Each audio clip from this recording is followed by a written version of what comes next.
and James Grande.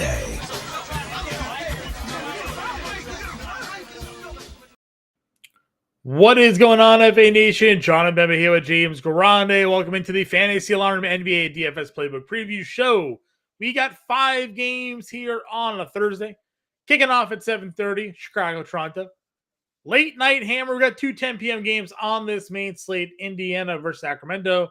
Memphis versus Minnesota here to end the evening. So we got the 10 p.m. games back on the main slate. It starts at 7:30, a little bit later than usual, but accustomed for the Thursday slates here. Grande, big news of the Wednesday was Pascal Siakam being traded from the Toronto Raptors to the Indiana Pacers. Both of those teams are on this slate, but Siakam will not be. He is not expected to be available for the Pacers for this one. Expects to rejoin the team for Friday. So could see him make his debut then with the Pacers here.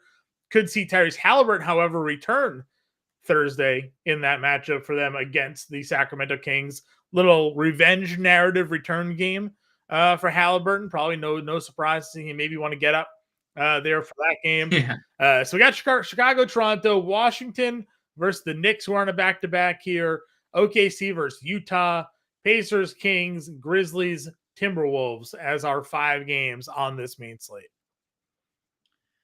Yeah, pretty interesting slate. This should have been a back-to-back for Utah. Obviously, everyone heard the very sad news that took place on Wednesday that we don't need to rehash, but it is not a back-to-back set for Utah, and I assume, there's nothing on their front that is going to cause this game not to play. But I guess TBD on that, right? It should be fine. Obviously. Everything should be good there. Yeah. Toronto coming off a shellacking of the Heat with the new look Raptors. No Siakam. They obviously looked great for 3 quarters of that game. The third quarter, things got a little sketchy, but a lot of teams on a back-to-back for this little slate, or should be back-to-back. I guess a lot of teams is Toronto, the Knicks, and the Timberwolves are on back-to-back. Yeah, just 3 teams on a back-to-back. Indiana, Sacramento looks like the least defense played. OKC, Utah, probably the most fun game of the night. We have 3 totals so far. 2 of them, the games you just mentioned. OKC, Utah, 246.5 game total. Utah getting 3.5. Indiana versus Sacramento, 246.5 game total with the Kings giving 7.5, and that's without knowing the Halliburton news yet. So 2 very high game totals of the 3. The other one we have Chicago, Toronto. That's 224.5. We don't have Wizards, Knicks. We don't have Memphis, Minnesota right now. Yes, I assume the Minnesota offering or non-offering is due to the Ant Edwards knee. But no reason to think he won't play after playing the front end of the back-to-back. And then the Knicks were fully at full strength on maybe a good rest spot, though, for the Knicks with Washington. Obviously, I think the book's being smart, not putting anything out. Yeah, agreed. Let's get into the slate here again. We'll go position by position. Your top price players on the slate tonight. SGA is at 10.2. Sabonis is at 10K. The guards rule the world here. Halliburton's $9,900. Fox $9,100. Top 3 guards on the board. Obviously, SGA at 10.2 against this matchup against Utah. Rather, very, very appealing, coming off of a very poor performance from SGA in his most recent outing. Yeah, maybe it does have something to do with the knee, because he's looked bad in the last 2 games, at least from a fantasy perspective. But like 24 and 19 points, that would have to be like the lowest back-to-back stretch he's probably had all year. Because I feel like every bad performance has been followed with 30 or 40 actual. So we'll see. Obviously, a really good pace environment for both teams. A last 246 total. So I'd be okay getting SGA here. It is worth mentioning how good Utah's been at home. Now, I'm not saying that's going to limit SGA, but they have been really, really good at home. I'm good getting there. Another soft pricing slate here. If we're going to have SGA 10.2 and Sabonis 10K as the highest 2 price plays, it seems pretty soft to me. Agreed.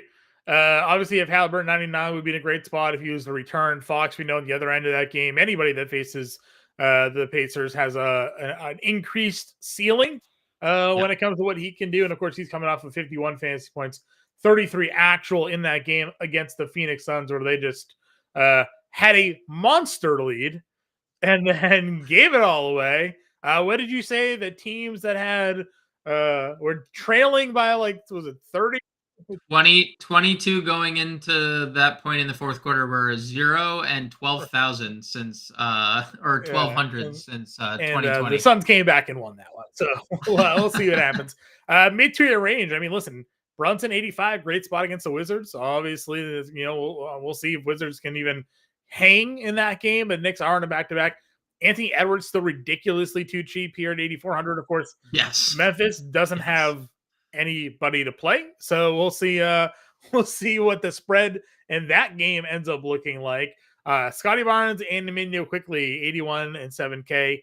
Kobe White down to $6,900 here against Toronto on the other side of that matchup. Yeah, I mean, the Edwards price is definitely interesting. The Memphis signing is kind of funny. Scottie Pippen Jr.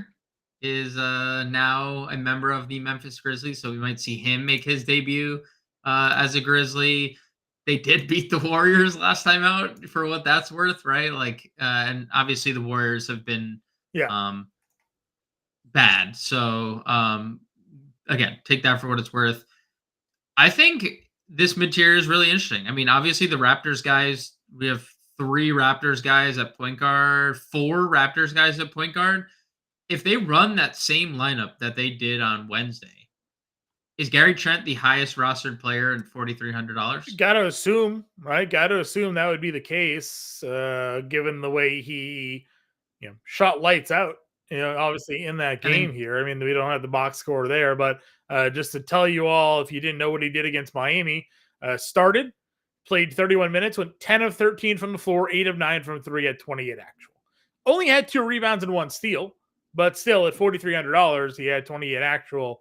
Yeah, that's a good night. But like, you can get to any of them quickly, almost triple doubled, 7K, back-to-back games, and 4 of 5 where he's had 36 plus fantasy points, so 5x plus in 4 of his last 5. Kobe White, you mentioned under 7K. I think that's warranted, just given, I think Kobe White's going to have big games throughout the year because he's obviously like transformed into like a pretty good shooter. He's shooting over 40%. He's still on most nights probably not going to be the first option. So like, yeah, maybe he catches the Raptors, who are playing really, really fast on the second leg of a back-to-back. But like, would you rather play Kobe White 69, or would you rather play Malik Monk 64 against Indiana, or Colin Sexton, who we were all in on Wednesday slate, for 6,200? He didn't play. His price went down $200. Yeah, I think it's obvious. That would be the group that we take a look at. Monk and Sexton, just sort of given their recent performances. Monk 29 minutes, 13 actual, 29 fantasy points against the Suns. Again, could have had a better day. 8 assists and 7 assists last 2 games. Certainly a bit encouraging. And then, Sexton we expected to play, but now that he's not on the back-to-back, maybe it's better off. Ridiculous scoring numbers for him lately. Yep. Yeah, I think it's a tougher defensive matchup, but 2 top 10 teams in pace. I'm getting to Sexton. Agreed. Jordan Poole, 31 minutes the other day, 32 minutes. Not probably spot we're going to go. We did have a nice little 3-game run there of 20 plus actual scoring. If if Halliburton's out, Numbard's here at 24 minutes. They got blown out in that game. He's going to get the minutes. McConnell had 18. Liking that McConnell's down to 5,900 and not 7K. Yeah.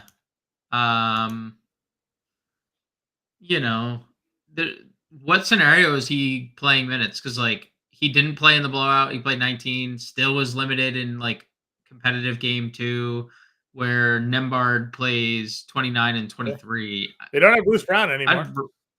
They don't have Bruce Brown. That's true. So like, more necessity for McConnell to actually play. I'd be okay with it. It's better lean that he's not Nembhard. 7K anymore. So Yes, it's for sure. Maybe potential. I mean, Conley's played back-to-backs this year, but he sat their last okay. back-to-back, so maybe something to monitor as well. Kennard's down here at 53. Keontae George is 48. You mentioned Gary Trent. Gilliard's down here. What's the value temperature for you? Oh, never mind. Conley, Memphis. No, there's not going to be. He's not going to rest. Well, they're not in Memphis, at least. That's true. The value. I mean, Trent for sure. Luke Kennard, 29, 33, 32 minutes last 3 games. That seems pretty secure. They might continue to start him at point guard. Because they brought Gilliard off the bench last game. Keontae George, I'm fine with 48. He should play anywhere between like 22 to 27 minutes. And if his shot's falling, there's ceiling minutes game for him. And that's really it. If Conley were to sit, like you take a look at McLaughlin or NEW. Shooting guard here, Levine, $7,100. Clarkson, 68. Barrett, 66. I know we're in on that grouping. I didn't even realize Matherin here was questionable. If Matherin was out, I mean, they would be going deep with their. Oh, dude, they're short-handed. Holy cow! Now let me pose this question, John. I guess they could technically, because Brown traded, Nawara traded. Neesmith practiced but questionable. Toppin questionable. Matherin questionable. Halliburton questionable. If all of those guys are essentially they have to play McConnell. Do you see McConnell, Nembhard start? That or they go Shepherd. Or they go 25 minutes against Utah in that game. Yeah, he's playing a little bit. I also like free Jurace Walker. Like that would obviously be he'd be like the first person I played in my lineup. In their game. Again, they lost by 30 in that one, but he had 31 fantasy points in those 26 minutes because he's a monster. So eighth overall pick. I can't find. This is just side tangent. This is just why sometimes picks in drafts are overstated when it comes to like acquiring players.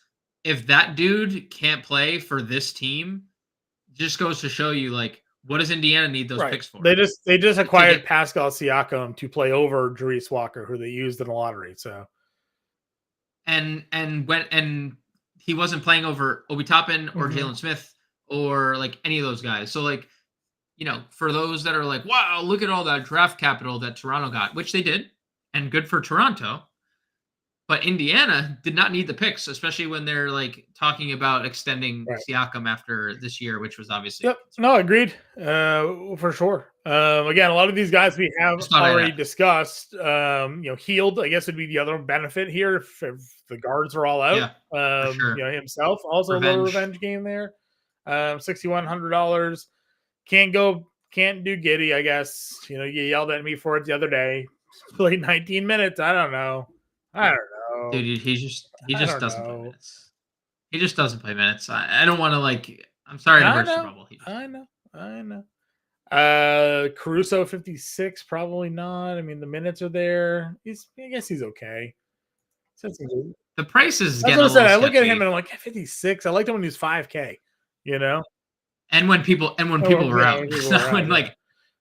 Horford got minutes, but was in foul trouble in that one for a little bit. Isaiah Joe obviously had a nice little game for himself. There, 23 minutes. Make shots. He just needs to make shots. But he's also like, you can just play Gary Trent. I said, they're not like that. Not playing Zaire.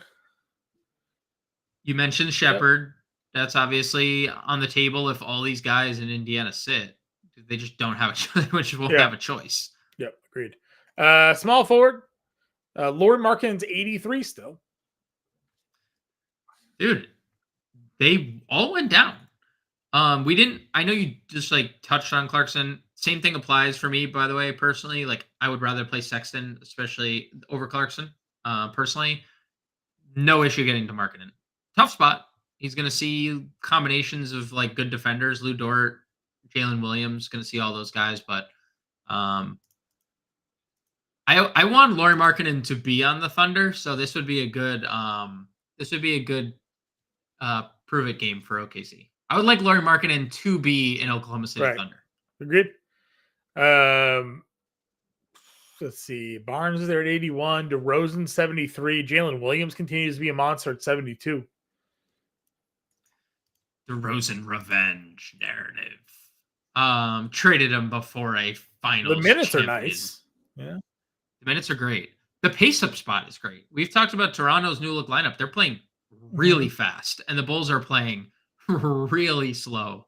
Also, I don't know if you saw this the other night, what the Bulls did, John. We got it. We got the lineup.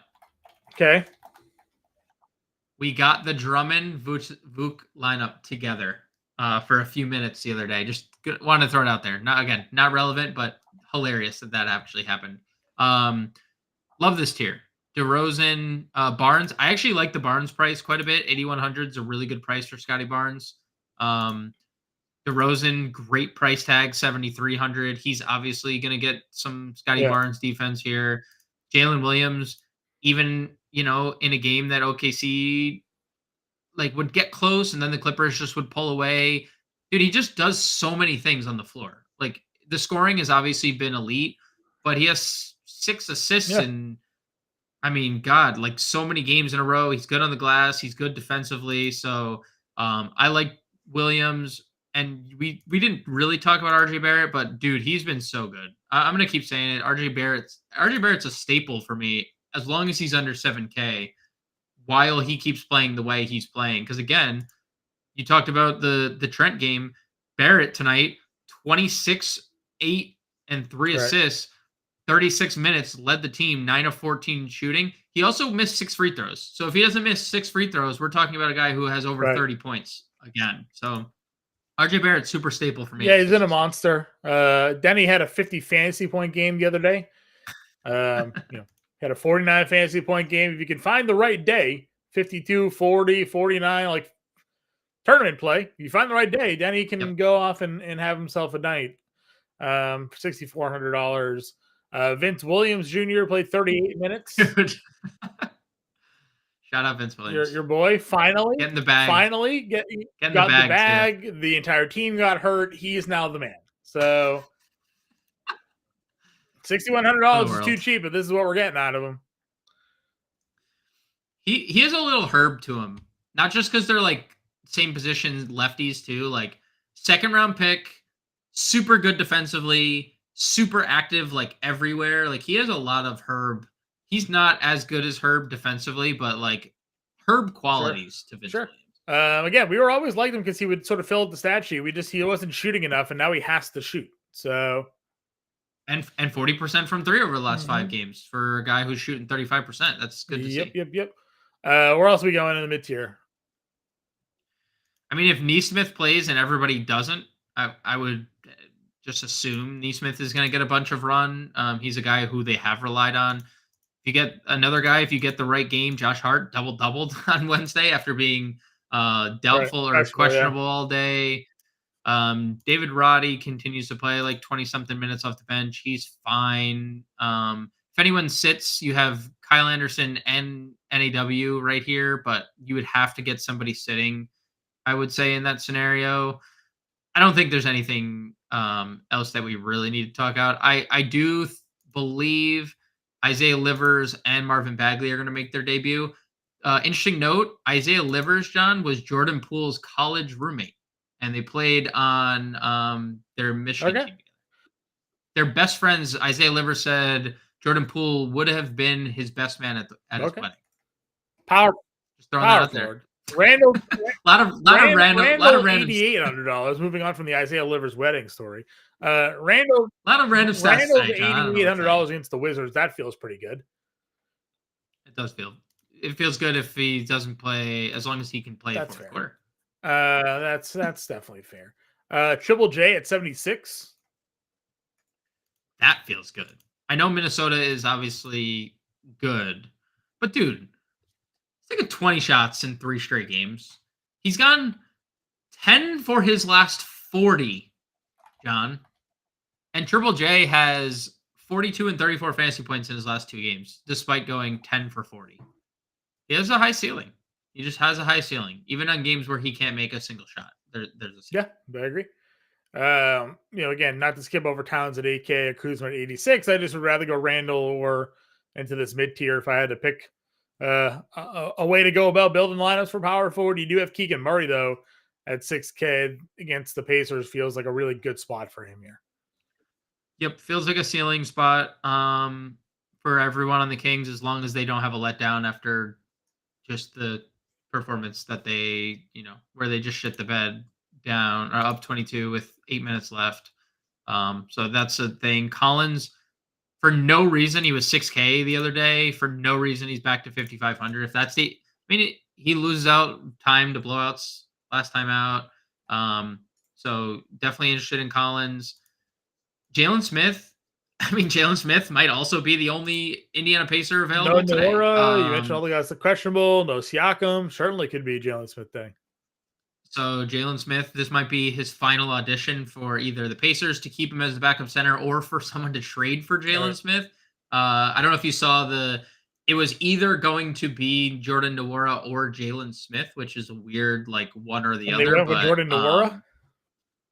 They went with Jordan Nwora. I don't know who was the decider on that one, but that was the discussion behind those guys. Same thing can be said for Obi Toppin if he plays. And let's say Nesmith doesn't, and we already know Siakam's out. You could get to Toppin. Not playing Adama enough. I don't know. Well, that's because Gigi Jackson.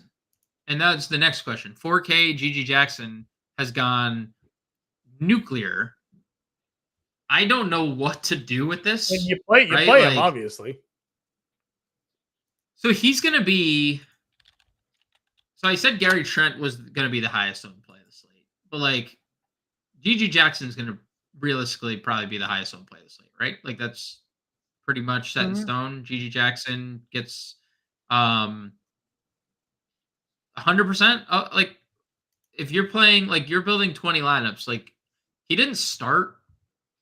He basically played kind of over Jaren Jackson in the fourth quarter. But Jaren Jackson finished the final 4 minutes. I don't know. I'm just hypothesizing here. He played over Zaire Williams. That was it. Zaire Williams didn't play the entire fourth. Yeah, I guess that's your chalk monster. And then obviously if all the Indiana guys are out, Dries Walker 3,600 is. Center Sabonis is at 10K here. Then you get Chet at $7,800. Vucevic, Gobert, Turner. Where are we targeting our center position? Sabonis, for sure. Another monster triple-double, 20-point triple-double, even in a game that Fox goes crazy. Don't love the shots and the free throws the last few games, but he makes up for it with the peripheral stats. Great game environment for him to absolutely dominate in. So Sabonis is number one. He's my number one spend up over SGA on the slate. Perfectly fine getting to Chet. Really bad game against the Clippers. He feels like a good bounce back spot. Don't think we need to get to Chet, but he has a ceiling. I do like the Vucevic spot, just considering what Toronto has at center. They are playing Thad Young and Jonte Porter all the minutes. They don't really play Chris Boucher. Miles Turner could have a team to himself, but that's not necessarily a good thing. And he also could get monster foul trouble. That's also not a good thing. Rudy Gobert had another good game. He seemingly just has big game after big game after big game. Big minutes for Xavier Tillman lately. Big minutes for Xavier Tillman for sure. They cut Biyombo, and now it's Tillman. They were using Roddy as the backup center. And I know he had 6 steals in a game. That seems like an aberration. He's done that before. He's had randomly big block steal games. Not going to get many 20-point games for Xavier Tillman again, but he's also not. He's a lot of the times when he's starting and playing 30, he's not going to also score 2 points. So definitely interested in some Tillman. Sure. Anybody else down here at center for you?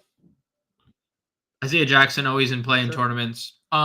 Actually, John, Daniel Gafford's out. Does Marvin Bagley start? If he's in? He's on an injury report. Yeah. 4K? 4K bags? Does he start? Just play 40 minutes? Him and Patrick Baldwin. Yeah. Patrick Baldwin has been in the rotation the last 2 games, 18 and 13 minutes. I could see them going to Patrick Baldwin Sure. for extended run. 3,300. That's only power forward, but there's no Gafford. They traded Muscala and Muscala, and like Anthony Gill is Anthony Gill. He's also an undersized front court member. So I guess TBD on who's going to start. My guess would be Bagley, but it could also be Patrick Baldwin. I think one of those two start. Great. Let's build a lineup. Where are we going? Home. We're just leaving. Just leaving the. I mean, GG Jackson, Marvin Bagley, plug them. Should you go Jackson, Bagley, Trent? Trent, dude, just plug them all. Right? Yeah, I got no arguments. I'm seeing probably go Markin in here. Sabonis, Sexton. Sabonis. Oh, dude, this is a good lineup. RJ Barrett. Yeah, that'll fit right in there. RJ got a forward. Is he a forward guard? 66. Vince Williams. Malik Monk. Or if we don't, if we don't go Barrett, I'm certainly good. We go Monk. We know what he's been. That's fine by me. I was just thinking, like, if we wanted to get like a bull in here, obviously it's hard to like predict which one. I definitely don't think we need Chicago. Okay, I mean, they just have a great spot. Sure. That's all. Just with the pace up environment. I'm not saying we had to. I was just more so like. That's it. Without jamming it in, right? I mean, Sexton, Trent, Marketing, Jackson, Bagley, Monk, Barrett, Sabonis. It's a pretty good lineup.